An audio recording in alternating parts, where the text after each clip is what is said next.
Welcome back to the Centre Half Bench podcast. Hope you're enjoying the Footy Frenzy 2.0. It's running for 30-odd days. Finals only a month away now. Really getting into that finals feel of football. But anyway, let's rip into it.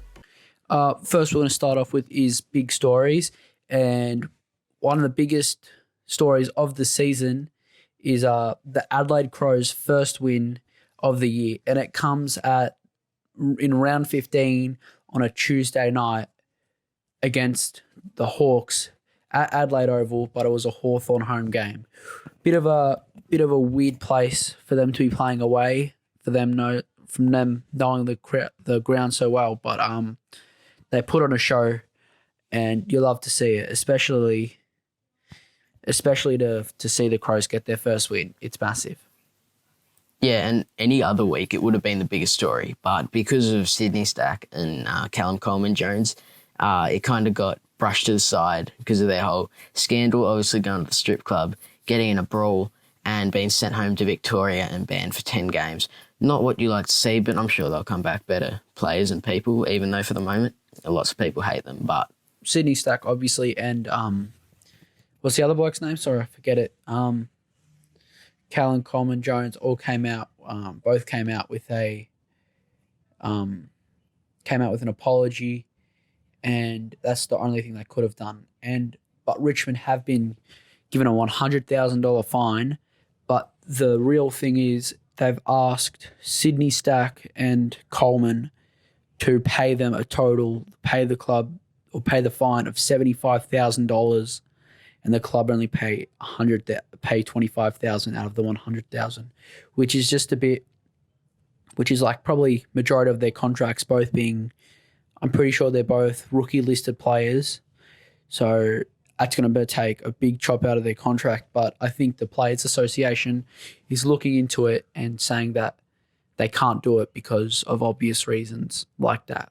So I think the club's going to have to pay it. But it doesn't look pretty on those two boys, but it's definitely a big story of the week. yeah, and another big story on Friday night, the Pies played their third game in 12 days. Over the whole footy frenzy, over this season, Collingwood has had 14 days less game time to prepare, days to prepare for a game than its opponent in a 6-day span. And on the other end of the spectrum, the Tigers have enjoyed 7 more days. So Collingwood's lost 2 weeks of prep time, and on the other end, the Tigers have had an extra week. So it kind of represents where they're going. Tigers are going up, Collingwood kind of slowly falling down at the end of the season, but I guess every team's in a pretty similar boat, so you can't really complain too much. And could you say with the 12-day turnaround and 3 games, do you possibly think that that's causing a lot of injury to the Pies players? With obviously they've had massive players go down in Treloar, Sire, Dugowie, Howe, all those boys. Obviously, early season players, but it just makes you think. Treloar obviously injured during the footy frenzy. I think Jeremy Howe a little bit before. Dugowie injured during the footy frenzy. It was just a bit of a it's just had a lot of pressure. Now Tom Phillips as well, injuring his hammy. It's you got to question a lot of it, which they're obviously not getting a lot of recovery time as well. So it doesn't look pretty on them, and it's definitely dismantling the club with all these injured players. But enough of big stories. Let's get into the Crows-Hawks game, Jai. Kick us off. Yeah, so obviously Crows getting up for their first game of the season, winning against the Hawks by 35. Now, halfway through the season, everyone was going, Crows cannot win a game. They're not going to beat anyone in the comp. They're the worst team by far. Obviously, got the Hawks on a bad night, and a good night for the Crows and bad night for the Hawks. A night that will be remembered for the Hawks for years to come, as they're the only team that will lose to them all year. Yeah, most likely. It's not pretty, but obviously the Crouch brothers, we all know very capable footballers, but they combined for 59 touches. Matt and Brad Crouch. Brad Crouch coming out of contract this year, so it's not looking good on him, or it is looking good on him performing really well. and trying to get a bit more money out of it, because players always tend to perform better in their contract years. And I think we got to start talking about what has happened to the Hawks. It sounds crazy, but 5 years ago, they were on the end of a three-peat, and 2 years ago, they were in a top 4 spot. And last year, I think they may have played finals. No, they finished ninth. They finished ninth. So from going three-peat to consistent final spots to finishing out of the top 8 the last 2 years, you just got to think, where's this club going? What has happened to them? Have they? Well, they obviously have. They've hit a massive brick wall in the club's history. Because usually when you think about Hawthorn, you think about winning culture, you think about great players. But this doesn't look pretty, does it? Especially if you're a Hawks fan. Yeah, and Gunston, 3 goals, 1. The only bright spot, kicking almost half of the Hawks' goals. So keep him or trade him for draft picks, which they'll need for a rebuild. That's the question. Yeah, I'm not sure about Gunston. There's obviously players like your Luke Bruce, your Puopolo, which I don't even know if he's getting any more game time lately, or he may be injured. I'm not entirely sure about him, but yeah, they've dropped off dramatically. And if you've got an aging star forward who, in his prime, probably one of the best key forwards in the league, still having to carry the load against a dreadful Adelaide team, it doesn't look pretty. But good game from him, terrible game from the Hawks. But congratulations to Adelaide on their first win of the season. And it was comfortable as well, 35 points. So we weren't expecting that. But yeah, and the next game, Eagles versus Bombers. Eagles winning by 15. Obviously, a late comeback from the Bombers, but Eagles pretty much controlled the game. Merritt with 33 touches, once again, starring for the Bombers. And Eagles finally winning away from home. Yeah, it's good to see Merritt, obviously, playing well. We've been saying this whole podcast from day dot that he is a very, very talented player. And obviously, Eagles winning away from home, like Jai said, is massive. It just shows that they can play away from Optus, which is very, very, very dangerous for the competition. But big news, and I think it's massive for Bombers supporters and the Bombers team. Andrew McGrath injured. He's either done his ankle or his Achilles. I'm not sure yet, but it didn't look pretty the way he went down. And obviously him being an absolute star for that team and enjoying time in the midfield this year, instead of the halfback, he looked very, very good this year. Obviously, past number 1 pick, but we expect for him to play like this, but you never like to see a number 1 pick go down, let alone any player go down. And they just had a really unlucky night, the Bombers. And with only 3 weeks left in the season, his season's pretty much over, looking for 2021. And yeah, see how the Bombers go then, because they're pretty much out of this year's finals race. Yeah, there was at least somewhat hope midway through the year, but after that Collingwood game, they looked really good, and they dropped off after that one. And then Dylan Shield getting injured during his Brownlow type season did not help, and he's obviously gone down, and he went down, and that basically just put an end to their season, I guess, from the way I see it. Yeah. And next game, Tigers versus Dockers. Tigers winning by 27. Close. It was close at 3/4 time, and then Tigers just ran over the top of them. A couple of soft free kicks going the Tigers' way, but every team gets that a couple of games a year. So Dockers, you'd almost give them a tick apart from that last quarter. Yeah, for sure. Obviously, Tigers 4-4 in the last quarter to the Dockers 1-1. They kind of just stepped on the accelerator and just showed how good they were and how much of a premiership team Surprising play to lead the game with touches. Blake Acres with 27 touches. I do not know much about him. I don't know much about Fremantle, but if you're getting 27 touches against the best team in the competition, you are doing something right. Yeah, and speaking of the best team in the competition, with a forward like Lynch, who's unstoppable once again, kicking 3 goals, 1, you got to love it.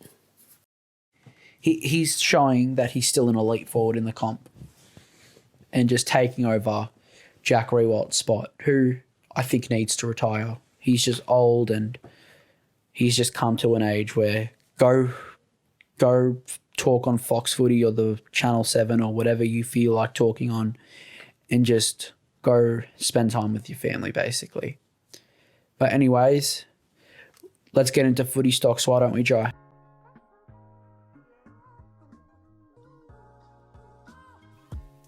Yeah, so if you're new to the podcast, Footy Stocks is our main segment where we talk about something we like this week that we'd like to buy stocks in, something we didn't like that we want to sell stocks in, something that we're not sure about yet, so we're going to hold on to. So on that note, Sash, what are you holding? I'm holding on to the Demons playing finals. I still think they're a genuine chance. I think they're better than GWS.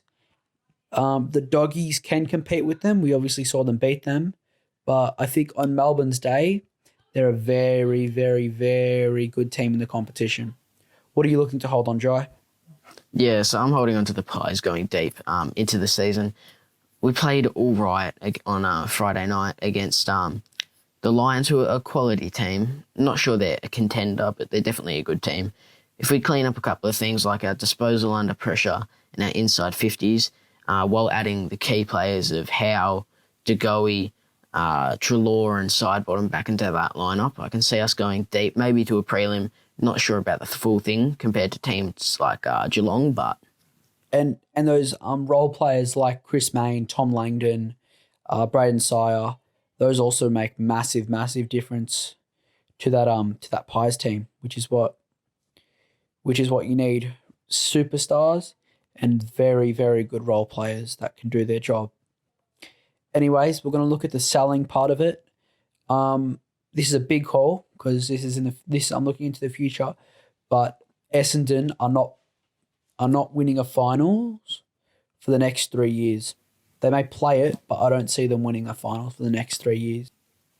Yeah, obviously it's been about 5,000 days since they last won a final, the most in AFL, VFL, well, the modern AFL history. But yeah, I don't see them they might get to finals, but just like the last couple of years, they're not going anywhere. The crazy thing is it literally might go up to 6,000 to 6,500 days before they win a finals game. How crazy is that? It's hard to believe because with a team with such great history performing like this, and they've got superstars. They have superstars. They just need to get their shit together. Anyways, Jai, what are you looking in selling? The low scoring, pretty average games to watch, with 2 of the 6 games this week being won with the team only kicking 6 goals. You look at the days where there were 100 points scored regularly, back in 2016-17, Adelaide Crows were a major part of that. But obviously shorter quarters, there's still an issue with scoring because even if you adjust the time lost, teams aren't kicking more than 9 goals on average. Yeah, it's not the best. Like, no one in footy says, or any supporter of that, if you watch the footy, says, "Oh, I really want the quarters to be shortened, and I really want the goals to be down, and I want a really average game of footy to watch." No, they want longer games, they want higher scoring games, and they want better quality footy. Because if you're playing at the top level, we should be expecting most games to be really fun games to watch. But let's get into the buying part of it. He's been amazing all year to us as Pies fans. Josh Dacos is probably the most improved player in the AFL. But I'm going to buy into Dacos being a superstar. His old man, obviously, very well known. And I think Josh Dacos is going to be a superstar in the game in the game of footy. Depends what you classify as a superstar. For me, I think he'll be a very good player and a very good player for Collingwood, or whichever club he goes to. Hopefully, he stays at Collingwood. But I don't think he's going to be that Paddy Dangerfield. I'm not saying I'm not saying he's a Brownlow medalist, but I think he's going to be like that Scott Pendlebury type player where he won't win a Brownlow, but he'll be one of the best players in the competition, or a top 10 player in the competition week in, week out, basically, like a Scott Pendlebury type player. And he shows flashes of being a Scott Pendlebury type player as well. If, like, from what I see with his class on the footy, his ability to kick right and left foot, and his composure to slow the game down. But that's just what I see. And that's probably coming from a biased Pies fan, but I believe he can become a superstar. Yeah, for me, I'm buying into Jared Lyons. Obviously, originally was at Adelaide, then he went to the Suns and got delisted by the Suns in a decision many people were shocked about. Now he's at Brisbane, proving them all why they should have kept him. He's had 26 touches and 2 goals on the weekend. An absolute gun. Yeah, well, he's doing something right.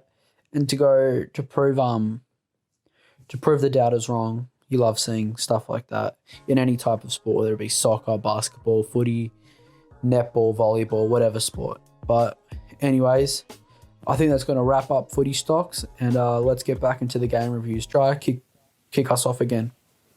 Yeah, so Swans versus D's, obviously a major upset with the Swans getting up by 20 points, and once again the D's inconsistent, play one good week of footy and cannot back it up. Yeah, it's kind of been the story of the year for the D's, which for a team looking to play finals, you need to be consistent week in, week out, or if you are going to be inconsistent, you need a very, very, very good start to the year. But yeah, and a player that has been consistent for the D's is Ed Langdon. Once again, solid with 26 touches. He got a point, but in a team that was having an off day, he was certainly a bright player. Obviously, brother to Tom Langdon, coming across from Freo in his first year, he's definitely made a mark on that team with his run and carry on the wing, his ability to get the footy. He's a very good outside midfielder. And the Swans, once again, uncovering another youngster in McInerney. Obviously kicked 2 goals for them over the weekend. And, it looks to be another good player that they've uncovered out of pretty much nowhere. But yeah, they're bringing in a lot of good talent. Like, which is great to see, especially to see from a team that has been struggling, but to know that your future is looking good, it's a sign of relief. It's a sign of relief. And they've got a very, very young team as well. Yeah. Next game, Giants versus Blues. The Blues leading for most of the game due to the Giants' inaccuracy, but the Giants turned it around with a good last quarter, ended up winning by 9 points. Obviously, by inaccuracy, they were 1-9 to half-time. Not what you like to see, but the Blues choking another winnable position in games that they've held over the year. Obviously, they were up by 40 points against Geelong. Only won that by 2, up by 8 points at three-quarter time against Collingwood last week. Lost that, and once again, another winnable position against the Giants, but couldn't capitalise. Yeah, and David Teague said during the week, we need help with the Carlton, with Paddy Cripps in the midfield. But when you look at who their players like they're recruiting, they're not bringing in big-name players. There's always rumours of big-name players going to Carlton, but end up leaving to go to a different team, like Dylan Shield a couple of years ago. He would be a tremendous help next to Paddy Cripps, but favoured to go to the Bombers. But another player we're going to look at who has been consistent since his debut, Jake Riccardi. He stepped up in the last quarter. He kicked 2 goals this week, and he's making a point to be their big key forward if Jeremy Cameron does decide to leave. Yeah, and it wasn't his most influential game, but he was pretty quiet up to the fourth quarter. And then when the Giants needed someone to step up, kick goals, and turn around that lead, he definitely stood up and kicked a bomb from 50, which is what you love to see. Yeah, I agree. You love seeing a good young key forward come into the competition and taking it by storm. And we said it the other, I think maybe 2 podcasts ago or 3, but obviously being taken at pick 51, it's a very good thing to be doing as well for being such a late draft pick. Let's hope that he is to be an underdog type player, and he has obviously shown it. And now he's proving all the teams that passed on him. So let's get into the final game of the week. Pies versus Lions. I'm not angry with the game coming from a Pies fan. I'm more disappointed, and I think Jai could agree with that. Yeah. Obviously, we put ourselves in that last quarter. They were 2 down on the bench. Obviously, they came off that longer break, but we were still running very well. We had a chance to turn it around. Part of the reason we didn't is because we only had 9 scoring shots from 41 entries, 22% inside 50 efficiency, which is pretty average if you ask me. And another reason we lost is because we couldn't handle the pressure of the Lions. We made silly mistakes with our disposals in the second quarter particularly, and that resulted in 5 of the Lions' 6 goals being kicked in the second quarter because of basic pressure mistakes. Yeah, which is really, really annoying for a team that usually handles the ball under pressure. It's just annoying to see handballs being thrown out the back or a handball trying to be given to Cox, for example, and it just goes completely between his legs. The man's 211 centimetres tall. He's not going to ground as quickly as a player like John Noble, who is smaller. And speaking of John Noble, obviously playing in front of his dad and probably played the best game of his life, I reckon. He played really well. Yeah, he did play very well off the halfback. A recruit we found out of almost nowhere, but he's serving the club well. Yeah, he's definitely a player that hit us all by surprise. From a mid-season draft pick, just to look at it and just go, wow, like a player has panned out. Obviously, Richmond have Marlon Pickett, and the Blues have, I think it's Ben Cavara. I think that's his name, for the small forward at Carlton, obviously. Those are 3 main players that have shown. Yeah. And Lions, Jared Lyons and Berry for the Lions, obviously. Very underrated, 2 goals and 51 touches between the 2 of them. Underrated players for them and part of that underrated Brisbane midfield. Yeah, obviously, when you think of the Brisbane midfield, the first 2 names that come to mind, Dane Zorko, Lachie Neale. Well, maybe not Dane Zorko as much, but Lachie Neale, star of the competition and this year's Brownlow favourite. So when you think of who you're going to target, you're mainly looking at Lachie Neale, which gave Lyons and Berry the chance to go and dominate. Yeah, and on that note, whether the Lions are legit contenders or not, to me, I think probably not. They were good, but after playing them, and honestly, we didn't play that well. They didn't really dominate us, and that's what good teams do. But they'll certainly be a good team for the years to come. But this year, I don't think they're the biggest contenders. Like maybe next year, if they can kick accurately. And at the start of the game, they were looking to kick very accurately, and it scared me. With Hipwood and Rayner getting on the score sheet, and Berry and Lyons, it's a scary sight to know if Brisbane can kick accurately, how much better of a team they would be. Anyways, I think this is going to wrap it up for Centre Half Bench. Thank you guys really much for listening and tuning in. Yeah, thanks for tuning in, whatever platform, whatever device. We appreciate your support. Looking to get bigger and better as the weeks and the years go on. Stick around with us, and hope you enjoyed it. Hope you enjoy future episodes. Make sure to like, subscribe, follow, whatever you're on. And until next week, catch you later.